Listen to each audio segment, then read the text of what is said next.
Good morning everybody, and we are back at another bike vlog. So we are going to a place where I can relax.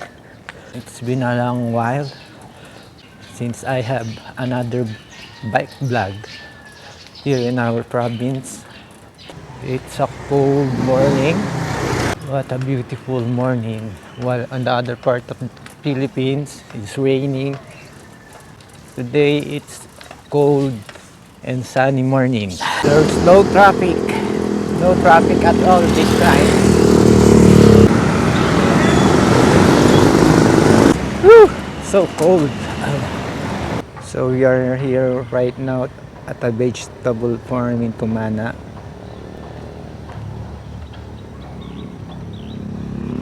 You can see some vegetable farmer harvesting their crops. This is the river. On the other side they are also harvesting butter spinach. People are busy right now replanting their vegetables. This is a big farm and extend up to the end of the river bank. Those are newly planted bok choy, and those are ready to harvest. Most vegetable here are bok choy. Even here on this other side, you can see.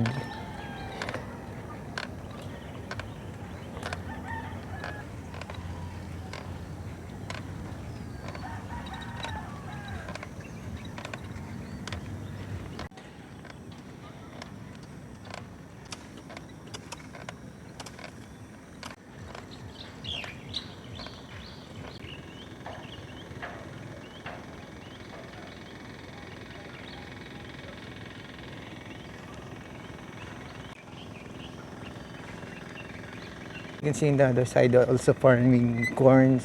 And here you can hear the sound of the motor. This is the sound of the water pump. That's an irrigation. They are trying to irrigate their plant, and the source of their water is this river. Some part of the river dike over here is already collapsing.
After harvesting their bok choy, this is what will happen.